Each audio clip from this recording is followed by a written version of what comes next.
Sober ladies, and welcome to the Confident Sober Women Facebook group. I am so glad you guys are here and hope you're having a fantastic Monday. Today, we're going to be talking a little bit about why it is critical to take care of yourself in sobriety.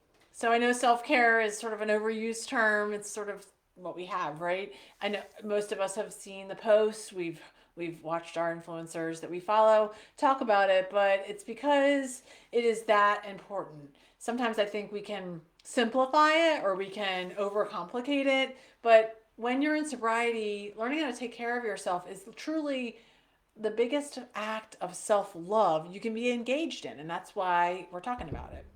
So when you're in active addiction, you might not have thought that you were taking care of yourself, but of course, or you might have thought you were taking care of yourself, but of course, when you look back, you can see all the ways that you were not doing so, right? You weren't maybe caring for your nutritional needs. You weren't taking good care of your hygiene. You weren't taking good care of your relationships or your emotions or your thoughts. Some people are really down in the trenches, right, at the end, and maybe you were homeless or physically wrecked, or you managed multiple health problems, malnourished.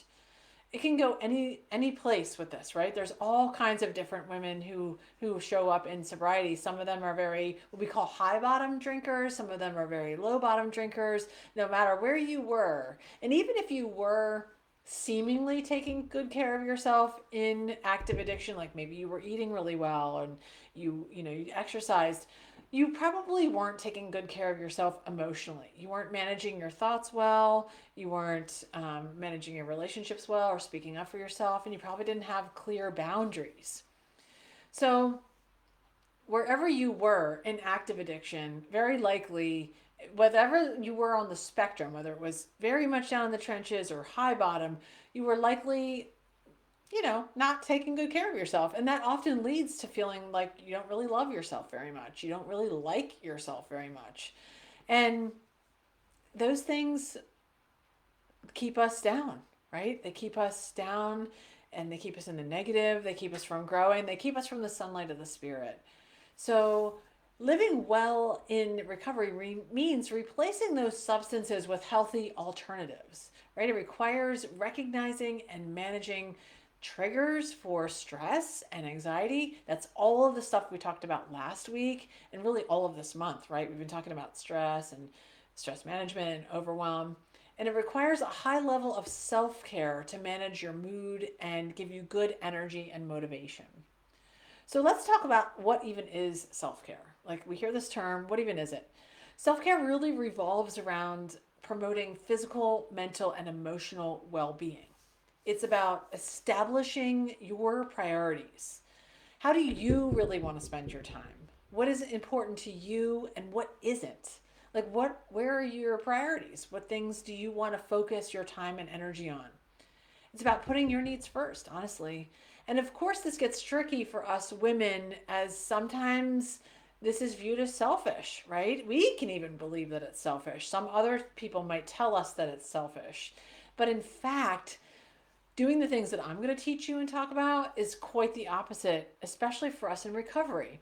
Because when we are engaged in what we call reparenting ourselves, when we are doing this work of taking good care and learning how to live well beyond recovery, we're taking care of our needs in a way that maybe they never were.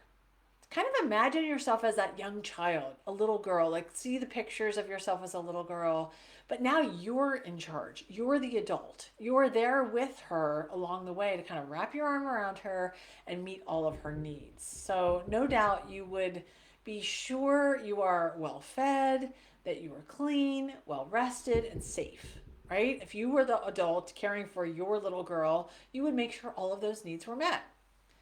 So this allows you to be present in your life, right? Doing the things that I'm sharing with you help you to communicate openly and honestly and resolve conflicts with love instead of anger and resentment. It's truly a mistake to view self-care as a luxury, but really rather as the opportunity to strengthen your recovery and build that emotional sobriety. Because practicing good self care minimizes not only your risk of relapse on substances, but also slips into other activities that can look like substance use, right? Those behaviors and patterns that are obsessive, those things that make you feel not so great, things like overeating, people pleasing, really any destructive behavior. So, when we take good care of ourselves in this way, and the way we're going to talk about all week, we start to minimize the opportunity for us to slip into those patterns that are very much like addiction, but without the substances. Self care also builds self control, because having control of your body and your mind and your emotions is one of the greatest weapons you can have in recovery. So when the tough times of life come, or people try to hijack your energy, you'll be able to fight against them like the true warrior you are. This is the reason this concept is talked about so frequently, and it's often misunderstood to mean things like manicures and massages or other very luxurious types of behaviors. Of course, those things are wonderful. I love them too. And if we can, they are definitely forms of self care, but they're only one type. The other things that involve protecting your mental, physical, and health are more of the daily tasks that I'm referring to, and they're personalized to match your desires and your priorities. So we want them to be in line with your personal core values. On Wednesday this week, I'm going to be sharing with you my 5 ways to care for yourself on a budget, because I want to break down this kind of stigma that self care has to be expensive or luxurious, and really give an honest view to those things that can be viewed that can be true self-care that are non-traditional. There may be things that maybe you wouldn't have thought of. You're going to really be surprised what can be used as self-care and make a big impact on managing your daily stress, overwhelm, and build trust and confidence in yourself. So I want to make sure that you join me on Wednesday live right here.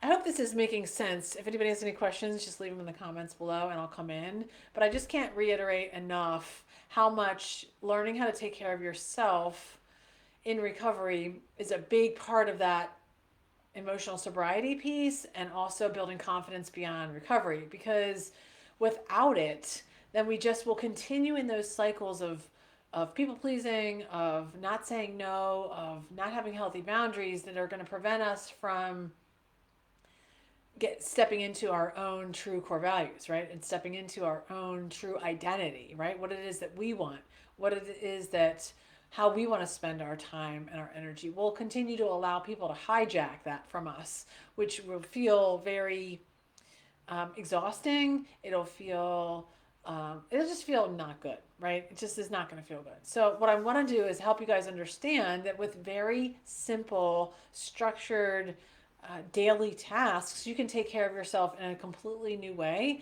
for very little money and make a huge impact. So on Wednesday, I'm going to give you those 5 ways to take care of yourself on a budget. I want you to join me here live, and we're going to share those together. If you have any questions or comments, leave them below, and I will answer them as quickly as possible. I hope you have a great day, and I would love to challenge you to figure out at least one way that you believe you can take care of yourself in the ways that I'm talking about today. And then leave it below.